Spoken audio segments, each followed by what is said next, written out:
Hello friends, welcome to Arpita Kannada vlogs. ನಾನಿವತ್ತು ಬೇಕರಿಗಳಲ್ಲಿ ಸಿಗುವಂತಹ ಮಸಾಲೆ ಗೋಡಂಬಿಯನ್ನ ಮನೆಯಲ್ಲೇ ಹೇಗೆ ಮಾಡ್ಕೊಳ್ಳೋದು ಅಂತ ತೋರಿಸ್ಕೊಡ್ತಾ ಇದ್ದೀನಿ.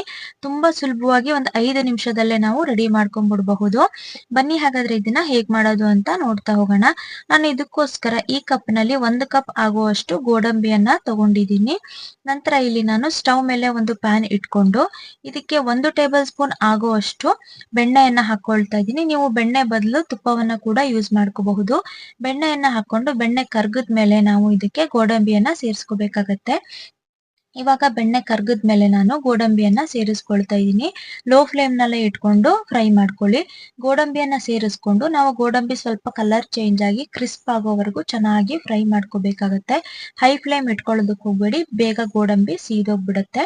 ಇವಾಗ ನಾನು ಗೋಡಂಬಿಗಳನ್ನೆಲ್ಲ ಚೆನ್ನಾಗಿ ಫ್ರೈ ಮಾಡ್ಕೊಳ್ತಾ ಇದ್ದೀನಿ. ಒಂದು 5 ನಿಮಿಷ ಇದು ಚೆನ್ನಾಗಿ ಕ್ರಿಸ್ಪ್ ಆಗ್ಬೇಕು ನಮ್ಗೆ. ಆಮೇಲೆ ಮಸಾಲೆ ಪೌಡರ್ ಗಳನ್ನ ಆಡ್ ಮಾಡ್ಕೊಳ್ಳೋಣ. ಇವಾಗ ಇದು ಚೆನ್ನಾಗಿ ಕ್ರಿಸ್ಪ್ ಆಗಿದೆ, ನೋಡ್ತಾ ಇದ್ದೀರಾ. ಇವಾಗ ಇದಕ್ಕೆ ನಾನು 1/4 ಟೇಬಲ್ ಸ್ಪೂನ್ ಆಗುವಷ್ಟು ಪೆಪ್ಪರ್ ಪೌಡರ್ ನ ಸೇರಿಸ್ಕೊಳ್ತಾ ಇದ್ದೀನಿ. ಹಾಗೇನೆ 1/4 ಟೇಬಲ್ ಸ್ಪೂನ್ ಆಗುವಷ್ಟು ಅರಿಶಿಣದ ಪುಡಿಯನ್ನ ಸೇರಿಸ್ಕೊಳ್ತಾ ಇದ್ದೀನಿ. ಹಾಗೇನೆ 1/4 ಟೇಬಲ್ ಸ್ಪೂನ್ ಆಗುವಷ್ಟು ಚಾಟ್ ಮಸಾಲವನ್ನ ಸೇರಿಸ್ಕೊಳ್ತಾ ಇದ್ದೀನಿ. ಹಾಗೇನೆ 1/4 ಟೇಬಲ್ ಸ್ಪೂನ್ ಆಗುವಷ್ಟು ಅಚ್ಚಕಾರದ ಪುಡಿಯನ್ನ ಸೇರಿಸ್ಕೊಳ್ತಾ ಇದ್ದೀನಿ. ಹಾಗೇನೆ ಚಿಟಿಕೆ ಉಪ್ಪು ಸೇರಿಸ್ಕೊಳ್ತಾ ಇದ್ದೀನಿ. ಇದನ್ನೆಲ್ಲ ಹಾಕೊಂಡು ಚೆನ್ನಾಗಿ ಈ ತರ ಮಿಕ್ಸ್ ಮಾಡ್ಕೊಳ್ಬೇಕಾಗತ್ತೆ. ಒಂದ್ 2 ನಿಮಿಷ ಚೆನ್ನಾಗಿ ಈ ತರ ಲೋ ಫ್ಲೇಮ್ ನಲ್ಲೇ ಇಟ್ಕೊಂಡು ಮಿಕ್ಸ್ ಮಾಡ್ಕೊಳ್ಳಿ. ಇವಾಗ ನೋಡ್ತಾ ಇದೀರಲ್ಲ, ಚೆನ್ನಾಗಿ ಮಿಕ್ಸ್ ಮಾಡಿದೀನಿ. ನಮ್ಗೆ ಮಸಾಲೆ ಗೋಡಂಬಿ ರೆಡಿ ಆಗಿದೆ. ತುಂಬಾ ರುಚಿಯಾಗಿರುತ್ತೆ ಇದು. ಇದು ಒಂದ್ ತಟ್ಟೆಗೆ ಹಾಕೊಂಡು ತಿನ್ನಕ್ ಸ್ಟಾರ್ಟ್ ಮಾಡಿದ್ರೆ ಅಂತೂ ನಮ್ಗೆ ಖಾಲಿ ಆಗಿದ್ದೇ ಗೊತ್ತಾಗಲ್ಲ.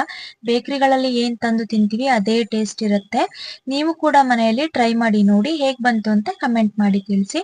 ಹಾಗೇನೆ ಯಾರು ನನ್ನ ಚಾನೆಲ್ಗೆ ಇನ್ನು ಸಬ್ಸ್ಕ್ರೈಬ್ ಮಾಡ್ಕೊಂಡಿಲ್ಲ, ಈಗಲೇ ಹೋಗಿ ಸಬ್ಸ್ಕ್ರೈಬ್ ಮಾಡ್ಕೊಳ್ಳಿ. ಹಾಗೇನೆ ಪಕ್ಕದಲ್ಲಿ ಕಾಣ್ತಾ ಇರುವಂತ ಬೆಲ್ ಐಕಾನ್ ಕ್ಲಿಕ್ ಮಾಡಿ. ಇದರಿಂದ ನಾನು ಮಾಡುವಂತ ನೆಕ್ಸ್ಟ್ ವಿಡಿಯೋ ನೋಟಿಫಿಕೇಶನ್ ನಿಮ್ಗೆ ಬರುತ್ತೆ. Thank you.